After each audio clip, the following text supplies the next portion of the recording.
Okay, we're going to start now.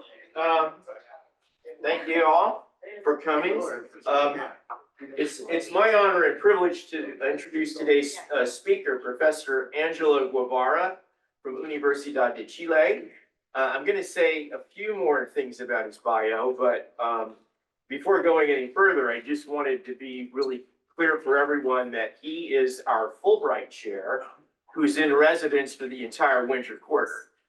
So he got kind of a nice head start meeting some students at lunch, but my main message to you students is that he will be around the entire rest of the quarter, and he's going to be telling you some interesting things today, but also, he's going to give a Steps Plus seminar and maybe some other seminars.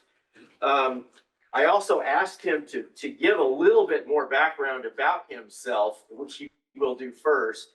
So I'll just then briefly add that he is the director of the Civil Engineering Department at Universidad de Chile. He's also the head researcher and the leader of the transportation area in what I think translates as their Institute for Complex Engineering Systems. Is that right?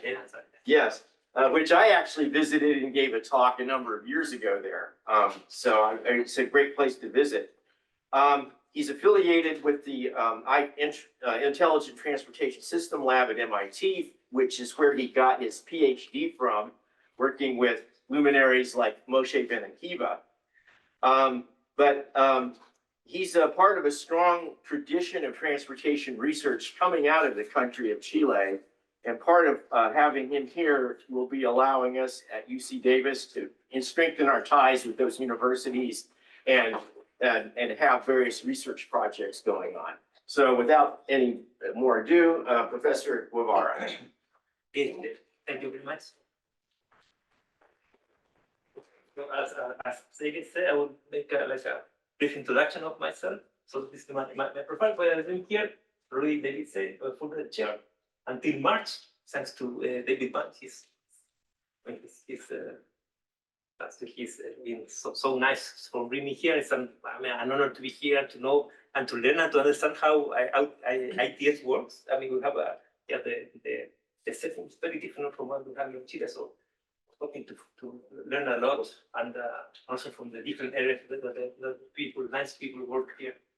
My background, I'm a civil engineer as an undergrad, like a classical civil engineer. I have a master in transportation. I did my master in transportation in transportation economics in microeconomics, mainly on the value of time. I did my master and PhD on demand modeling at MIT. And what I'm talking to you about today is more related with demand modeling with some affiliation as a professor of civil engineering and teacher of the. It's in Spanish because it's ISCI. That's how it's talking. So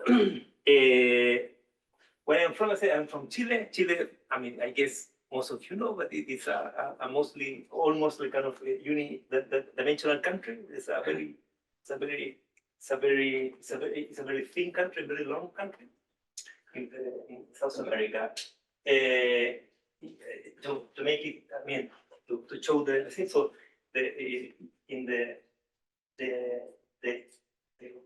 widest part of the country is as long between San Francisco and Sacramento, and the longest part is like going from here to New York. So it's kind of a slice of the U.S. It's a very long country, and we have our flag is suspiciously similar to the one in Texas, but ours is older. So Texas. Research. So mostly is, I mean, to put a name on it, I call it the theoretical work on discrete choice model, like in different topics I have been working on. For example, have some work doing on sampling of alternatives and the generative and the consideration set and integration. And for those of you who are not familiar with this,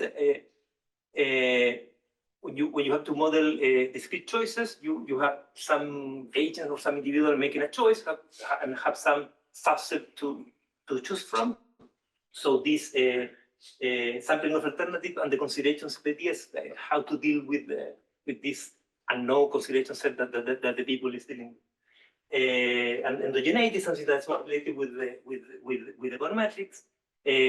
Also on how the people learn from previous choices, or how they gather information to make choices. And all this is translated into models in which we want to understand how people make the choices and how we can maybe influence those choices, or just maybe understand what's happening behind habits, dynamics. Also have done some things on modeling irrational behavior or non-compensatory choices. Maybe you have heard about the decoy effect, for example, or things like that. So I will have some small things there also. And on psychophysiological indicators, this is something I'm going to talk about today. It's about measuring, for example, electrodermal activity or the heart rate, and how that can be related with these big choices I will show you later. And on the subjective evaluation of travel time savings. So that kind of summarizes the sub areas in which I have worked on during these years. And all these things have been applied to transportation.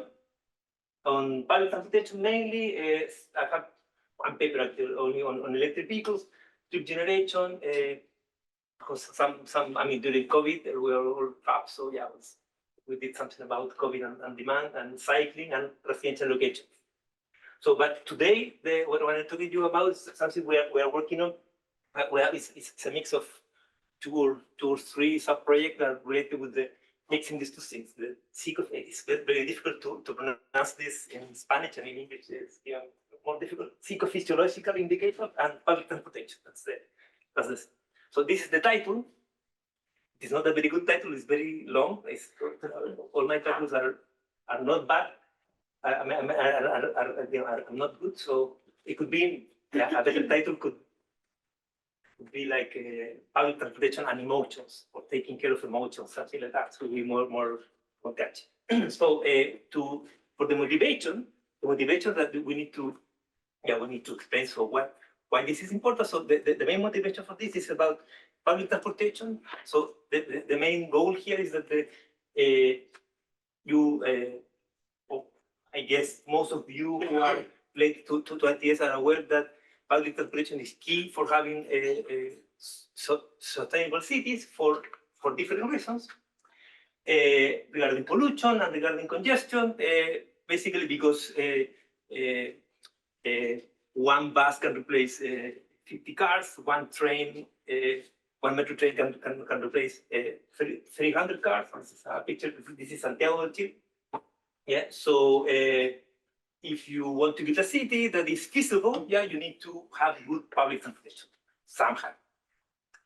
Also, public transportation has an impact on the shape of the city. This is also to have a glance. This is a picture of Santiago de Chile, the capital of Chile, where I came from, where I was born and raised. So this is stolen from this paper from Sergio Jaredias and Andres Silva, and it's just an analysis based on using Google to measure some measure that will not go into the details of accessibility by mode. Yeah. So here, what is in blue is more accessibility. What is in yellow is worse accessibility. So and here on the left I have public transportation, and on the right I have car. So what you see here is that with here in the public transportation you have good accessibility in many places. So these are kind of metro lines. This is the center, and in the car you see that the accessibility gets better with when you're farther away. This is after. I mean, this is after a process. I mean, in Chile in the last 30 years we built 200 kilometers, if I'm not wrong, or 230 kilometers of urban highways that we didn't have before. So this is kind of a measure of the impact. So what that does, this tells regarding the shape of the city, that if you build the city oriented towards car, then the city will tend to expand. and the people will have to travel further away. If you build it based on public transportation, the check of the city should shrink or maintain. And it also has an impact on equity. Yeah, because when the city is built to favoring the car, then you run out of options to make interventions to the system, which can enable low-income people to access property. What happens if you don't do nothing? Let me see. Having said that the bulk population is important, then what we see is that the cities tend to evolve towards shrinking public transportation usage. If you do nothing, if you do nothing to the system, then public transportation will eventually disappear. Yeah, for something that is called, I don't know if you're familiar with this statement, with this idea. Well, I'll tell you like very quickly here. So if you do nothing, then there's something that's called the public transportation vicious cycle. So which is basically like that, as public transportation, as population grow and income grow, then what happens? If population grow, then land prices will go up. More people will compete for land. The land prices will go up. As income grow, people have more money. They will buy cars. So here in the US, most people have I mean, I don't know the numbers, but it could be 90-something%. Yeah, but in developing countries, it's not the case. So maybe half or below half the people have money to have a car, so they ride in public transportation because they don't have a car. But if they have more income, which we want them to have, they will buy a car, so they will have more cars. And then, well, if there are more cars, there will be fewer public transportation users, obviously. If you have more cars, you will have more congestion. And if the land prices go up and you have more cars that allow you to travel further away, then there will more. So urbanization, the city will grow up. And if the city grows up, and you have congestion, then public transportation becomes more less efficient. It's more hard to. So, and if it becomes less efficient, it becomes you get slower to work. Then you have fewer public transportation users. Then, if you have fewer public transportation users, you have operational deficit. This company begin to lose money. So, what would they do? They will rise first. And the first move, the public transportation users go down, and the operational deficit, how the company will also try to solve it. Yeah, they will have fewer routes of frequency. Then the bus will come. In Santiago, in many places, you have buses every 5 minutes. I don't know, 10 minutes in a. So I mean, almost all the time. But if few people use it, then you will have buses every 30 minutes, every hour. And that's not, I mean, it's not feasible too. So what happened with that? The service is deteriorated, and you have even fewer public transportation users. So we need to do something about it. We need to intervene. So the many things that can be done to intervene. So I'm going to propose some things that some tools we are exploring, some to use to improve the use of public to understand what's happening with public. But regarding one specific area, this is a quote from Neil deGrasse. I don't know how to pronounce it. You all know it. I don't know if you know the quote or not. It says, in science, when human behavior enters the equation, seems to look linear. That's why physics is easy and sociology is hard. So I changed it to transport is hard because here I mean, in transportation, the human factor is a huge factor.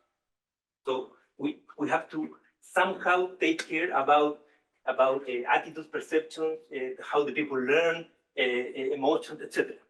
So, but today I'm going to talk about emotions, how people feel during the trips. what I'm talking here about developing tools, devices, tools, and methods to be able to measure emotions and to understand how that can be used to improve public transportation. So we want to measure emotions. This is a quote that I found yesterday. This is a long quote from 1883, which basically says is if you cannot measure, it is not science. It's from Lord Kelvin, from the Kelvin. Yeah, and actually there is a quote from almost the same year, which said, we hope that eventually, at some point in time, we should be able to measure the size of pressure, similar to the size of energy, but I have heard about the temperature, in which we hopefully can be able to have some, he called it psychophysical machine, to measure continuously how much pleasure the people are getting from all the events that they are involved in. And plus minus some errors. That was the. So I didn't find this code myself. Actually, I saw it in a paper by Kahneman and another paper by McFadden. I was going to say, it looks familiar. Yes, yeah. Okay. I look at here. So what we're trying to do here is to build the tools and the method to try to do this thing. That's the goal.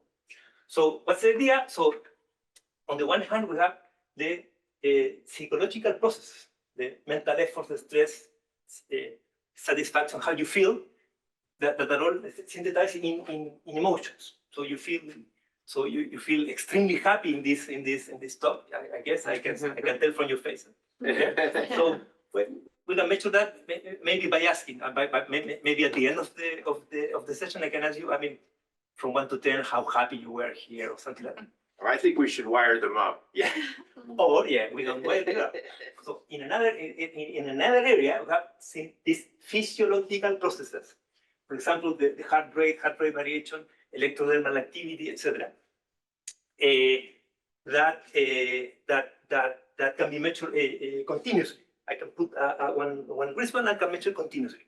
And these two things are correlated because they are what's happening in the autonomic nervous system. So there is correlation. So when you see a scary movie, you feel scared, and then I can measure that. I can measure your in Spanish we call it piel de gallina. It's like la chicken skin or something like that. Oh, skin. Oh, okay. Something like your goosebumps, something like that.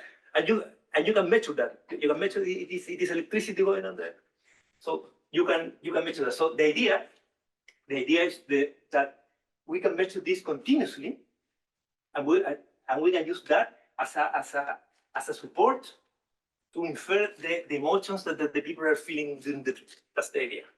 So with that we gain. I was talking about the very long title. The very long title has there granularity and ecological validity. So granularity means that we may be able to have to know how you're feeling like every second during the trip.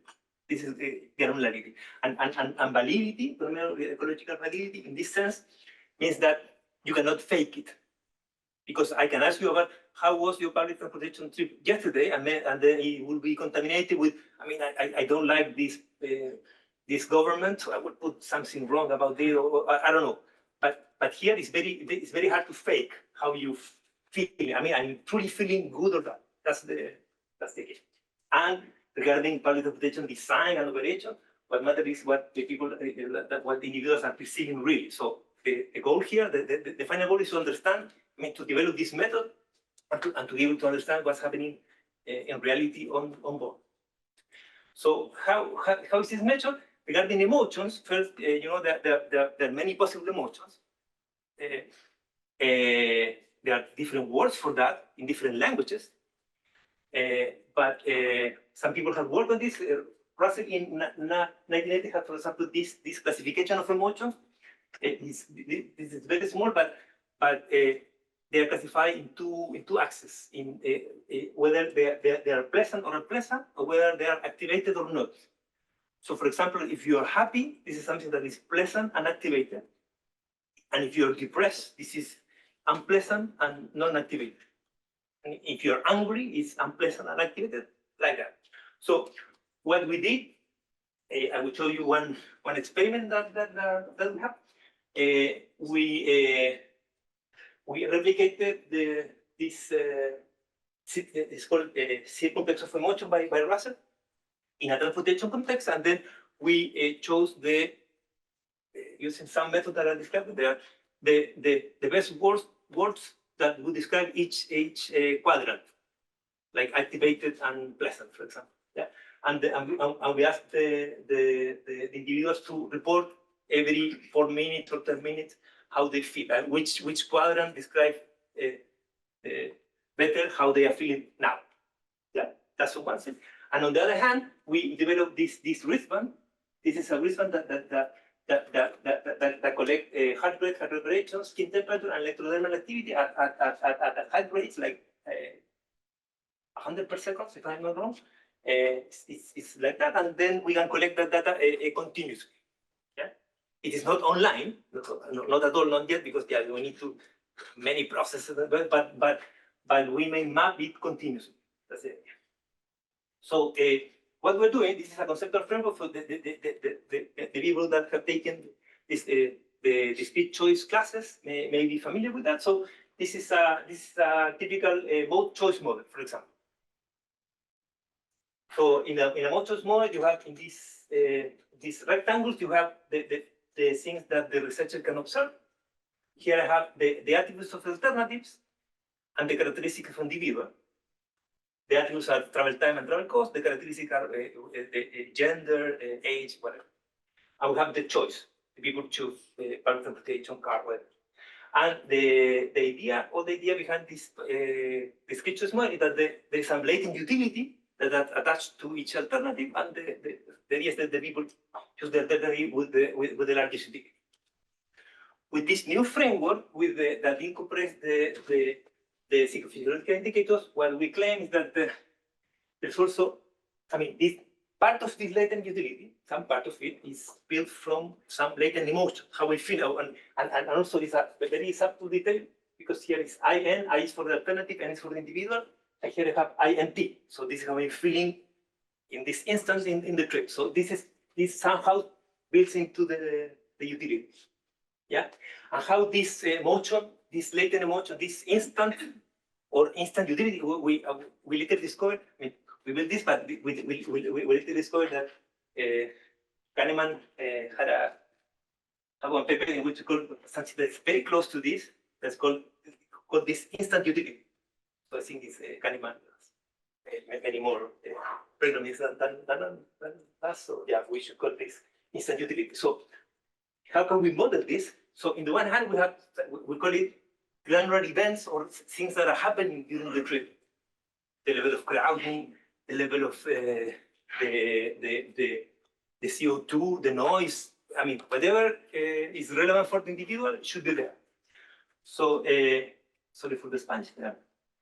So in our experiment, we send. I will show you some pictures of the experiment. We send individuals, students. These are the individuals in the subject in the experiment always. To make a trip, and there was somebody from the lab that went together, and we're having this device that measured CO2, humidity, temperature, and was also taking notes of what was happening during the trip. Somebody was, the level of crowding, some small things. Yeah, and these this arrow have a meaning. So this arrow causes this instant utility or latent emotion. And we can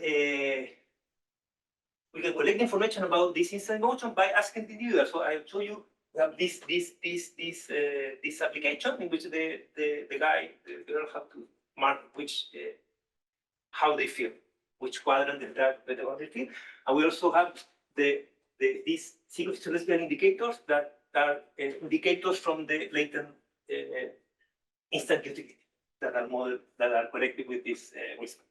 Yeah. So what I show you now, what we did, we did did an experiment in which we also we only covered this part to see if it was feasible to do something with it.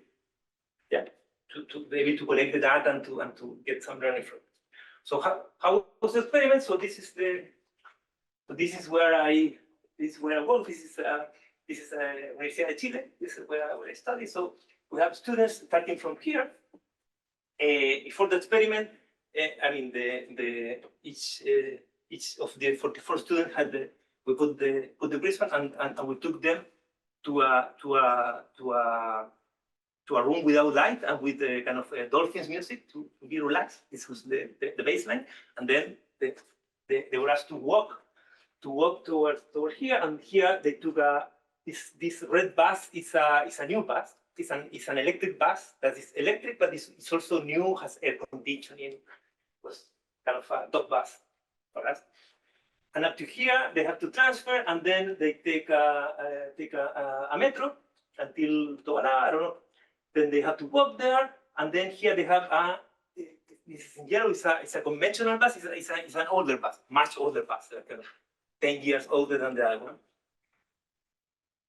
No air conditioning, nothing, and then go back to the university. Yeah, so that's the idea. Was 44 engineering students. So here first is what the students reported. I've said that like in a measure, like every 4 minutes they were asked to in the app to state how they felt during the trip.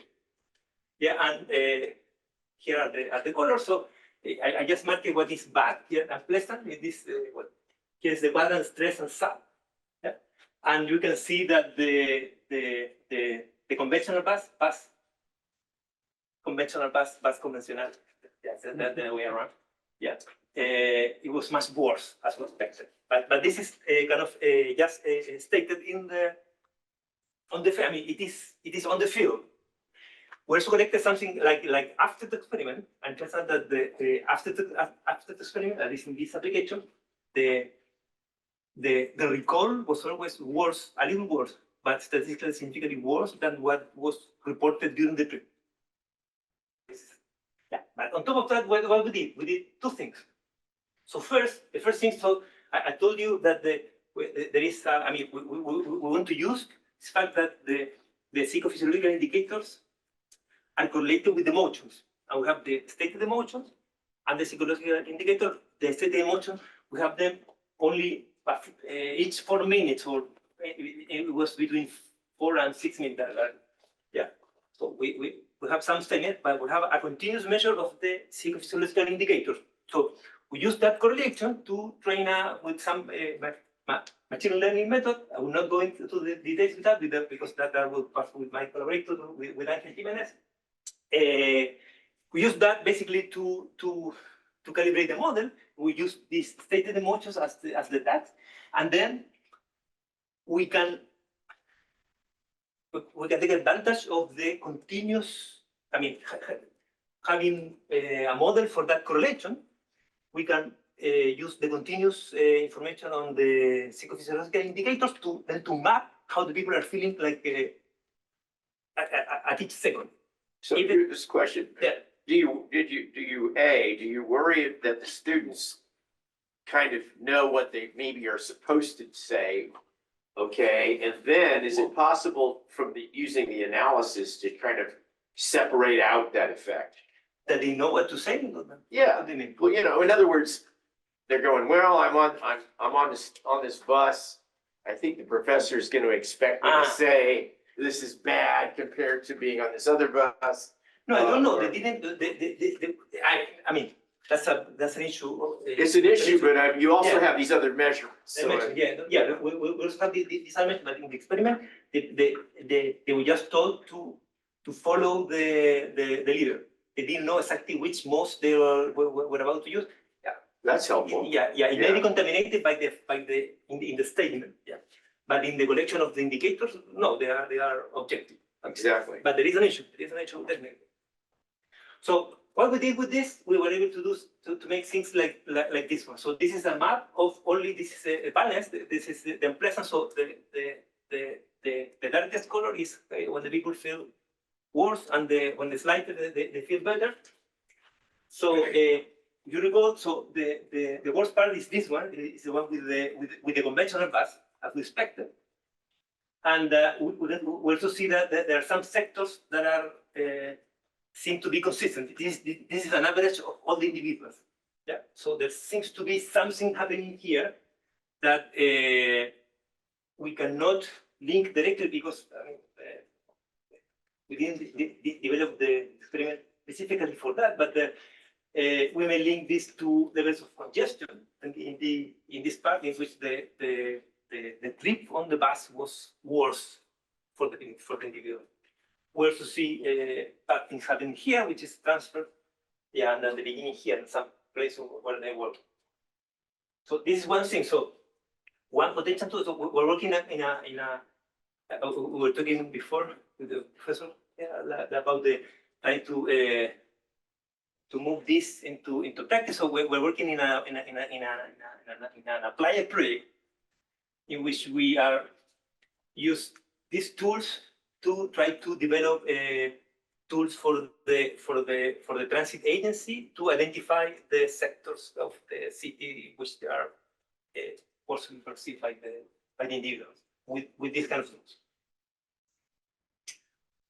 The other thing that we did, so this was with a machine learning approach, and we also estimated a causal model.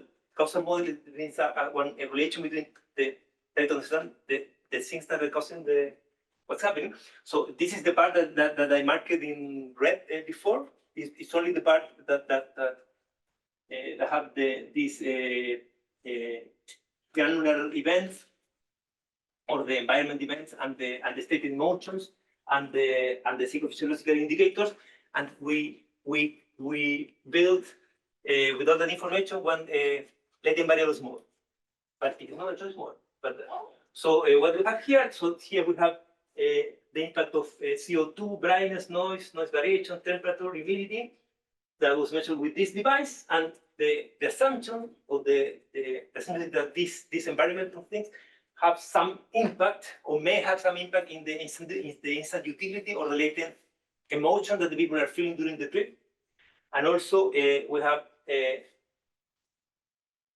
sorry, I was expecting for that one to show up. So here is the stated emotion in this chart, and here is the psychophysiological indicator that all these two things come out of the instant utility. So I feel happy, and then I declare happy with maybe with some error. Yeah, and on the psychophysiological indicators, the same thing. I feel happy, and then that reflects in something. I feel scared, and then my heart rate goes down a little. I feel stressed, and then something happens with my electrodermal activity.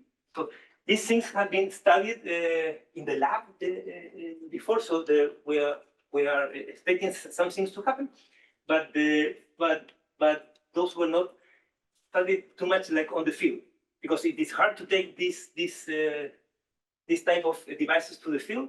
You need some portable device that measures heart rate. This is why we built our own device.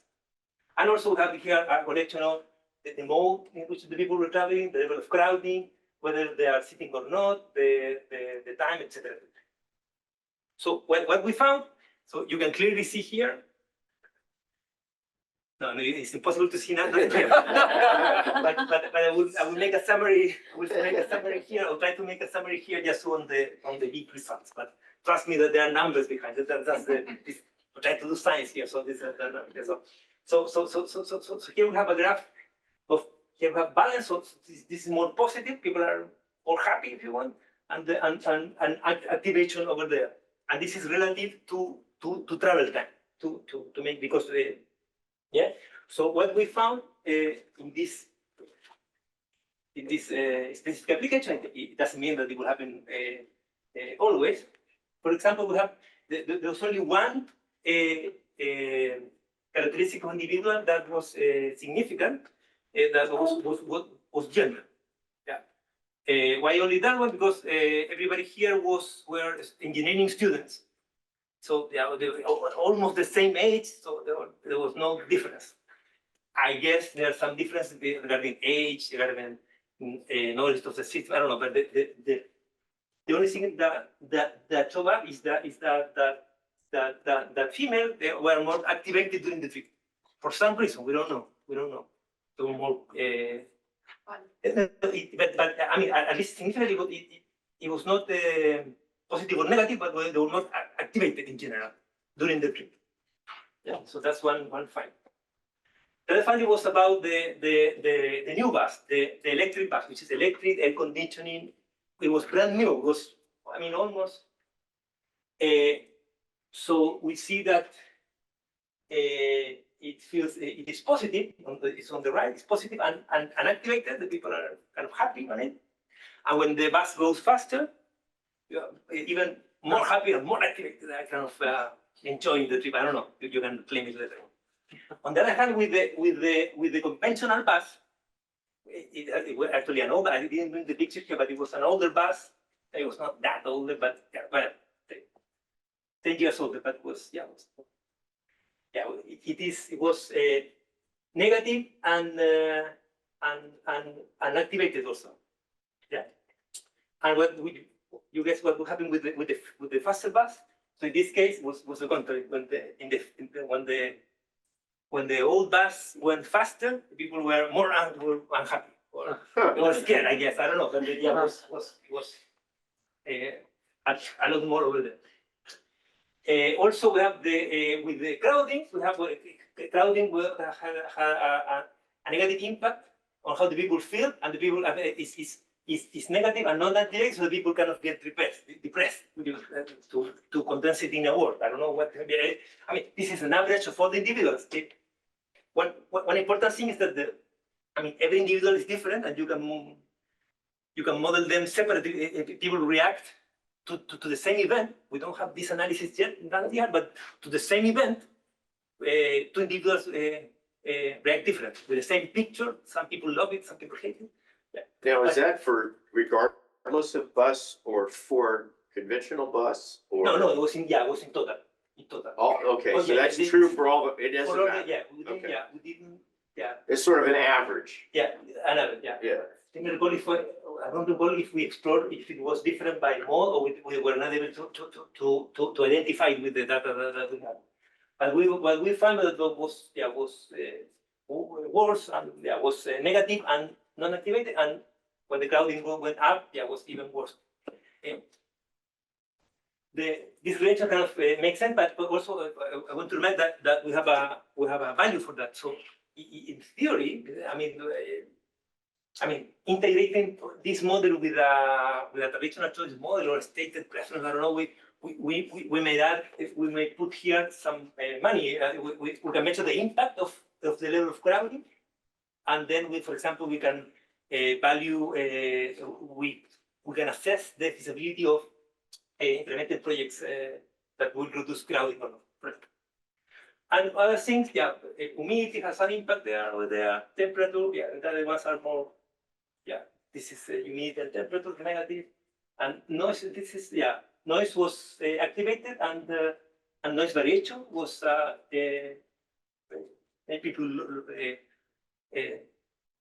less activated. And this one I'm not sure why. So these are the kind of things that we can do. So,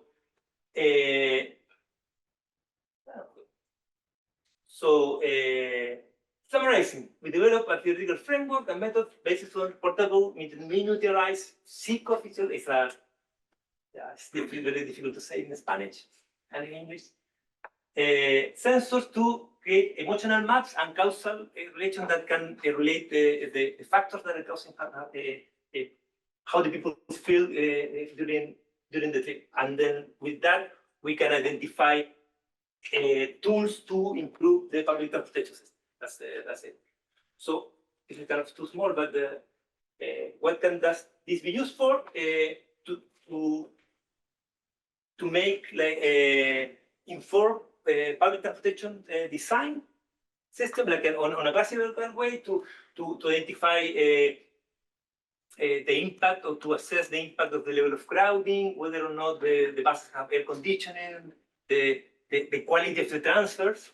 There are many seat availability, trip length, reliability, etc. With this type of tools, we can measure them. We can measure them with stated preferences or conjoint analysis. I don't know how you know them, but what is nice here is that you can. Here we are measuring them on the field. I mean, there's no hypothetical bias in theory, at least, unless you can control your heart rate, and some people can do it. Or can also be used to. I mean, there are other things that can be done to improve the experience in public transportation that are more subtle. I put it, I call it like a notch, be different. So this is one example in Japan that they use peaceful, they call it peaceful songs in the trains. I don't know if anybody from Japan. Okay, no. They put, instead of putting like this, like a noise that they hire I forgot the name of the artist. They hire somebody to write a short song that display, and in each station is different song. And this and they claim that it has an impact on how the people feel. They have another experience that they will worry about the people suicidal in the getting killed, self-killed. Oh, you mean jumping in front of them? Jumping in front of them, yeah. So they have fences, but in the end, I mean, they cannot put fences in all the places, but they put some, they call it, there's a word, gloom lights, something like that. No, mood light. They put kind of a blue light in the, yeah, and they actually have they have, at least in the paper claim, I didn't read the paper completely, but in the abstract, they claim that they detected a reduction in the impact in the level of, on the number of people getting killed. And with these tools, you can measure potentially the impact of this kind of intervention source. And to finalize, so this is not my work on this. This is the team of some people that have worked in different stages of the team from Universidad de Chile. You may know Marcela Munizaga, maybe, I don't know. I do. I know Camila. Yeah, Camila Balgontín also collaborated. And my main collaborator in this is Professor Angel Jimenez. He worked in with the sensor. I learned about the sensor from him, and we developed like this idea and tools for this. And to end, I had to make some advertisements. So we're having a conference. I don't know if anybody from here. I'm going. Besides David, we're holding the International Choice Modeling Conference in Chile this April. So I'm invited to join us in the beautiful Puerto Varas. And that's it. Thank you very much.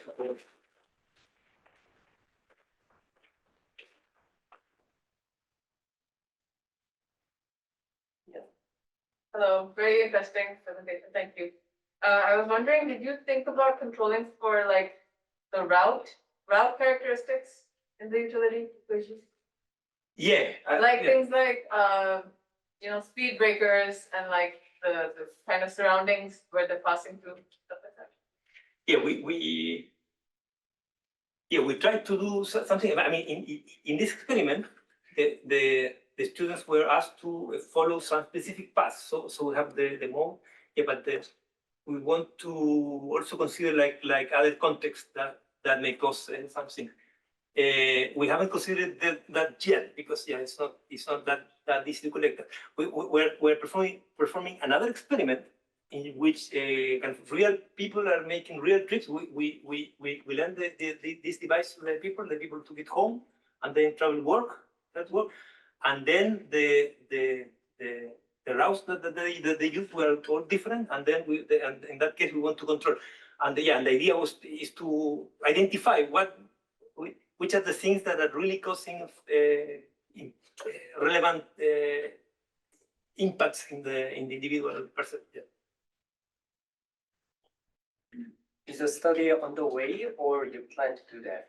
No, this one is the data collection is done. It's done. It was actually it's finished like 3 months ago, 3 weeks ago, sorry. And it was an experiment of people that were potentially being affected by a new by an extension of a metro line. There were two extensions of metro line that were undergoing in Santiago, and we measured people before and after the extension, so people changed their behavior. So we have that data. We don't have. I mean, we have to analyze. It's very slow. I mean, we're building the process of how to do it, so we still need to analyze it. So I have to say, so if anybody is interested in working in any of the different venues of this, welcome to. Actually, we have the data. We're happy to share it and to learn from your different perspective on the problem. So we have the data, but we're still processing it. So. My follow-up, a small question was about the nature of trips, because this is highly controlled, pre-planned. So I was initially wondering how many students would press the button what is that, frustrated, unhappy, sad, something like that, because in part because of social desirability bias, and also it was, I guess, paid a little bit. But in real kind of experience, like morning peak versus evening peak, and really crowded transit versus quite less crowded. So I think you'll see a lot of variation there. That's very true. So when we see the picture on the state and emotions, they look very good. I mean, they look very good. But also these were engineering students that were asked to carry sums. It was kind of, they were maybe exactly or like the baseline was kind of a positive about this experience. So it is not representative of what's fully happening in the state. So we hope to get more realistic data with the real trips. So depending if you go to work late, and it's also different in the morning than in the afternoon, because in the afternoon you are more tired, in the morning you are more in a hurry, so maybe you are willing to accept being more crowded. I mean, you don't care too much, or you care, but not. But in the afternoon you are tired. I don't know. You can measure potentially this, but you have to design the experiment to be able to detect specifically what you want. So for example, if you care about some specific characteristic of the road, as Maha's question, you have to design an experiment in which that can be detected, and you have to. Yeah, right. So a small comment is that right now you are looking at emotion, and measuring emotion by looking at very kind of localized measurement, like route or the bumpiness or the kind of shakiness of the vehicle or something like that. But if you look at real data at the morning versus evening commute, and also something very burdensome like mentally tolling is coming when they get to the place, something like that. So maybe you wanna kind of control for wider set of variables that may affect emotions, and then control for their effects, and then look at the actual kind of trend performance and their association with emotion. That will be interesting. I mean, and for that, you need to have the training with the same individuals in the morning and the afternoon, for example, and then you can control for the different. I mean, you have to have the subjects being exposed to the stimuli, to the stimulus, to be able to measure. But it sounds like you got panel data, and the more recent one is really panel data, which is also important. Because you want to get repeated measures on the same people. All these brain scan research that people have done with small samples is sometimes questionable. That's more cross-sectional. So in this case, so we have these 45 students crossing the same streets, and in the other case, we have the number, but there were 50 individuals, I think, but they were all traveling different parts of the city, but many times. In some cases, only a few times. For the best case, we have some guy that was very enthusiastic, and then we have 60 trips for the same individual collected. So we need to explore. There are many questions here. So one question is, how many individuals we need to be able to detect that something is happening? Because obviously, when you feel something during the trip, there's a lot of noise. Maybe somebody called you and feel stressed or feel happy. So this is noise, and you have to have many observations to be able to measure something. So in this case, we have many individuals in the same section of the street. So then we claim that we can collect something. Where with the same data, we are studying this question of how many people we need. And on the other hand, we want to study the question of how many times we need the same individual to experience the event for being able to detect it. Over there. Did you have to go through an ethics review? That's a good point. Yeah. Obviously, we have. Yeah, but it is an issue. It is an issue. What I didn't hear what he said. What No, did but if we have some ethics review. Oh, Like, okay. we have an ethical, we have something signed, and the people, before the experiment, they signed something, and we explained to them before what was really happening. But it is an issue because we have many details, and there are also many other issues. We're collaborating with a physician in the experiment that we are building with the transit agency. And yeah, there's also one ethical problem that not here, but in the other experiment. I'm sorry, in the experiment that we did with bicycles. Before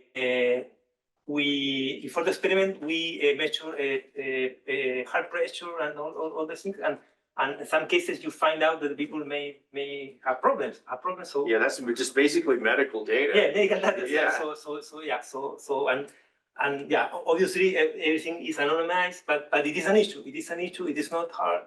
We discuss. I mean, by email we discuss. Maybe we can do something here, but no, it will be too long, I guess, to try to pass through the ethical office. Yeah, but we have it. To answer your question, we have it and we put it there. But it is an issue. It is not hard. It is not easy. Sorry to do this type of thing. There is another group that I'm aware of. There are 3 other people that I'm aware of that are doing similar things. One is in Denmark. They are doing something like that. They also have the same protocols, and in Leeds they are also. It's not the same. It's not the same, but they are doing it in the lab. And in Germany, there's people working at DLR also doing it. Yeah, and this is a big issue. Right. This is a big issue because it's very. Because it's also the GPS data, and we know exactly where they were at each instant, but also how they were feeling, and they had to answer if have you took drugs yesterday or something like that. Yeah, So okay. because that changes how this signal, and we want to control for that. So it's very that is an issue, definitely. Interesting. I guess as a researcher, what kind of steps did you have to take to answer that? What is your experience? On what step for what? What's your experience on trying to design a technology that might address some of the concerns? You mean like in general or on the ethical side?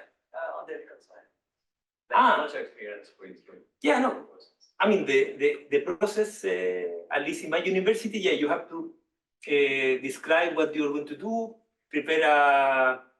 What's the name? This paper people have to sign before? I forgot. But Not non-disclosure, but consent form. Informed consent form. So we submit that to a committee, and they assess it, and then they suggest changes, and then we apply it. Yeah, you have to do it beforehand. What makes it more complicated because sometimes you need to make some small changes. So, yeah, but it is hard. Sorry, and you do first. Okay. Sorry. So do you compare the stated emotions and the revealed emotions from the measurement? Do you do any comparison? On the stated one and the one from the measurement? Yeah, the thing is that but the thing that we did with the machine learning, we used that also. We use the stated emotions. So these are the stated emotions. We use, for example, the values of stated emotions to train a model. So we have to use that data also. So there's some match. I mean, the same with you when you estimate a choice model, then you will match. It depends on the type of model. You will match the chair, for example. Yeah. So But the machine learning model is you use the stated emotion as output. As output, for as a- training. At the time, yeah, it's Yeah, like but in I the, think her question is, if you just look at the data, are there some level of a consistency between, let's say that you measure every 4 minutes, right? And then you have a continuous measure. I mean, what they report every 4 minutes is a consistent with. with the result of the model, yes, Yeah, yes, it is, in the, I'm not an expert on the machine learning, so that part was developed by my colleague Angelo, but it is, you train the model with a piece of the data, and then you train it, in this case, I think it's here, for example, and you train it like in a new participant, and you see, I mean, how many times you get the emotion correctly, the stated emotion correctly, like in the other participants. So, and the numbers, these are the numbers, I don't know.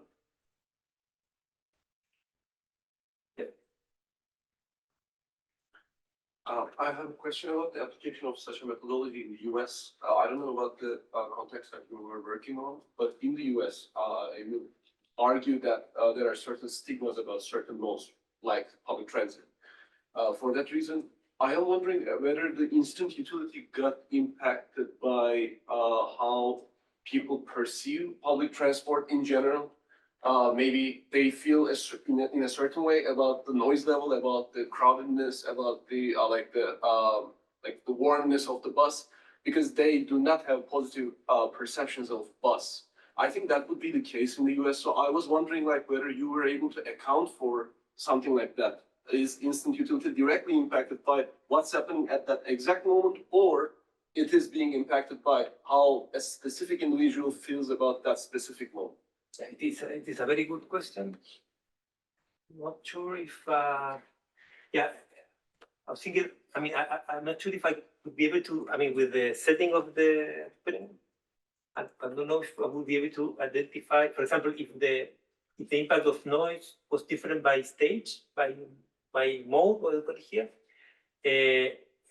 We're not able to know if that was a result that, for example, in the bus, the noise was feel different. I don't know, or whether because they have some how do you call it? Stigma? No, Well, there's some unavoidable correlations here because, I mean, the noise level on the electric bus would presumably be lower than, so how would you come up with a way to have a loud electric, you'd have to manipulate it, in order to break the correlation in some cases, right? So. maybe to mention this position, But we seem to devise one experiment, I guess, to that. if you had a survey, collected their perception, and then you separate the data, of course, the sample is small, but if you have a relatively large sample, you separate these two groups and then see the, because you showed a table that is quite crowded, we can't see, but you probably will have a different parameters estimated for different groups. That might be able to. You're right. Yeah, I understand. Yeah.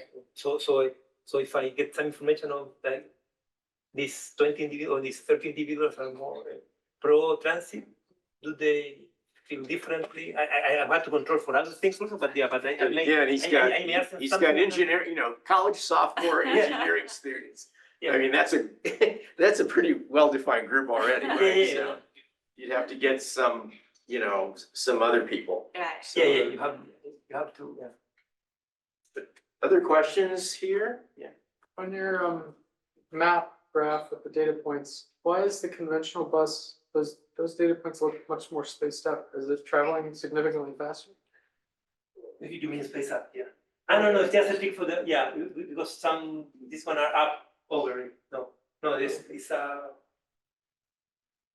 because these are the points that are one over the other. You see, there are also points down here. So I don't think that is because they are more space, more speed. No, that was not the case. Maybe that's a dangerous street. And you see, Somebody got shot here. I traveled this. Yeah, what we see here is that this is bound this, yeah, so they have this congestion in some places. Yeah, but it's a good point. Let me check about that. To verify. That's a good question also. We have one question online. So in less dense areas, can aligning schedules and locations of schools, jobs, services, etc., with the available infrequency of transit aid and transition to more transit use and eventually reduce sprawl? That I'm not answering it. Yeah, no, yeah, yeah, I mean, to reduce sprawl is very difficult. So when the city got expanded, yes, to try to solve it. No, I'm not an expert on that, but I would say like it's mostly a regulation, I guess, to have some real impact on sprawl. Because when you open it, it's very hard to. So you can improve public transport. You can, I mean, put kind of forces that will try to point toward having a more dense city. But it becomes more and more expensive to have very good public transport. I mean, and tremendously expensive when the city is sprawl. So it's very hard. That was it for the online question. Thank you for your time. I was wondering if you could talk about the time variable, and was that a measure of each mode of travel or each mode out of the whole duration? Because I could see maybe people getting frustrated towards the end. Yeah, with, you know, being in the I mean, in the model, it's, yeah, I will be here, but yeah, even with my lessons, I cannot see where it's here, but yeah, we have the time, but at least in the way we model it in this version, it is the time of the experiment, from the beginning of the experiment to the end. So, and what we see is that as time goes by, the people are unhappier, definitely. So we can jump into the. So it's cumulative time. Yeah, then. yeah, it's cumulative. So we're controlling for that. Yeah, and actually, and in this graph that I showed here, I all these relations are related to travel time. Yeah, that is the average. And it could be different, but I don't recall if we try, because I mean we have a small data set, this is a few people, but it could be different by mode also. That's also true. But yeah, we didn't find that here. But it doesn't mean that it's not. How long was the whole trip? Sorry. Like how long was the whole trip? Like the 2 hours and a half. 2 hours in average, between 2 hours and 3 hours. Yeah. It was beginning in the kind of 10 or 11 a.m. And then, so it was off peak. It was not super crowded. No, so in that sense, it's not representative of the real public transport system in Santiago. Yeah. But it's quite long, two and a half. 2.5 hours. So, Yeah. so they were very excited at the beginning. It was very to learn. Yeah, but then they were tired. I mean, we were paying them kind of $15, I think, something like that. Plus the young crowds, Yeah. they have less patience for tedious. Yes, yeah. They probably were on their phone a lot of the time, right? Yeah, Are they yeah. allowed to They use were, phone? yeah. Oh, okay. That's a good. Yeah. They also have some. I mean, at least in this version of the experiment, yeah. They could use their phones, and they could. I mean, the instruction were just follow the leader. I mean, go through the tree. They will tell you where to which bus to take, and you can use the phone if you want. But they have to have on their phones this application in which they have. That was how they got. Yeah. Gave you the feedback. Was on the phone. On Okay. the But phone. then if they can use phone to read it, depends on what they are reading, then it's completely, it could Yeah. be irrelevant from this bus. It could be, yeah. That's yeah. And they are hearing music, or maybe anything, or maybe there's also another. I mean, if they recall something that I recall that yesterday happened to me, yeah, they happen. This is why, yeah, we need to. Well, I mean, with enough data, you get an idea of how much is signal and how much is noise. Yeah. Yeah. So if you have many, because I mean the underlying hypothesis here is that there is something. There is a base thing that is happening related to the environment, plus minus some event that could be external or maybe internal, something that I don't recall. So I need many people performing the experiment. or the same individual performing the experiment many times to be able to measure something, to detect something. But the clear value is this wearable devices could actually provide reliable source of data that allow you to infer the emotion. Right? Yeah, Because you said that there's a consistency between stated And and the measured Yeah. emotion. Yeah. In another experiment, because we developed this device, in another experiment, we used this wearable device that we device with something that's called shimmer, something that you use when you go to the doctor. They put something in your finger to measure heart rate variation, and we in a lab we exposed the individuals to some pictures that are called IAPs. There are some pictures that are kind of nice, kind of kittens, and then there are pictures that are horrible. I will not tell you what they are pictures, but they were in psychology. They selected like this is the most horrible picture that will cause you. I mean, I saw them and kind of 6 months ago, and I still remember them. I mean, in the experiment, they also signed this agreement. In the experiment, you can measure and you see some consistent. So when you show the kittens, the main result with electrodermal activity, you can see that that there is an impact when you go from the kitten to this horrible picture. You can measure that. It's not that easy. I mean, here is a lot of work. We are building the methodology. We have to process it. The data collected, there are many errors. I mean, there was 44 students, but in reality, I don't remember the number. Was 50 or I don't know. It was a lot because with the first test we made a mistake in collecting the data. We didn't. There are many. I mean, it still is hard. Still is hard to do it, but in theory, I mean, theory you can have this wristband a few years later, like will be like inexpensive, and maybe you can lend it to 100 people, and they can wear it on the bus or where they're traveling, and then you can learn from it. And maybe online you can collect the data as you have it kind of in Tesla on the charging station. You can have the data online, how people are feeling on the. I wonder what you could just do with the standard Apple Watch and software, you know?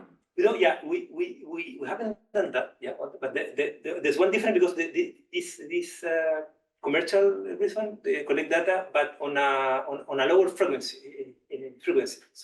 So you need other modes, but I don't have the answer yet. So how much worse would that be compared to this for this trying to be clinical indicators? But it is a good question because this will do my heart rate. You know, I mean, it does certain things, and it does it fairly frequently. You know, so I don't know. Does it measure your temperature? I don't know about temperature. And then, of course, the big patent controversy is over this blood oxygen level detector that when I first got it, I had no idea. It was like, wow, it does your oxygen level. And then, oh, no, this is the patent dispute. And for all I know, they've turned it off, you know, so I don't know. But some of those measurements might be enough. For me, the thing is to have access to the data. That is for the research. Because, for example, like Apple, you have it there, but then if you want to do research with the raw data, they don't give it to you. Well, you'd have to have an app where the people would, you know, install the app, and then maybe you could get access to it. But I don't know how that would work. So, anyway, other questions or? Yeah. In terms of like when you were collecting the stated emotions like on the app, I was wondering if you like vary the time intervals, because I assume like if you collect every 4 minutes, people will just like anticipate like their emotions probably. Yeah, what we did here, to your other picture, just to what we did was every 4 minutes in average. So it was between, I don't know, it was between 4 and 6, I think. So it jumped and it vibrated to avoid that. Some random, some random variation. Random variation. In the original, I mean, there's a lot of work done at University of Chicago quite a long time ago on like McCabe McKay that does the flow stuff. And they perfected this thing where they would randomly, buzz, and then you would, whatever you were doing at that point in time, you would have to reply. And so they've had at least some experience with how to randomize those things. So. Yeah. Also, this is another experience that this is Paulina is a master student. So she's performing the experiment in bicycle. So in the bicycle, yeah, they cannot take the app and mark what the motion they have. So and also in the bicycle, it was a trip that was kind of half an hour, if I'm not wrong, and we wanted to have information on each step of the trip. So in that case, the people were using a GoPro that was recording the environment, and we're working also with the images I'm not the expert on that, but with artificial intelligence to gather data from the environment, from the recording, and also, but we also asked the individual to state their emotion on each step of the trip. So it was different in that sense. So yeah, but it is an issue. It is an issue on how to make the question to avoid kind of awareness of I'm going to be asked. I'm going to reflect on how I am feeling about it. Yeah. So yeah, there are many issues that we need. Well, I can tell you, she looks like she's probably happy a lot of the time. Yeah.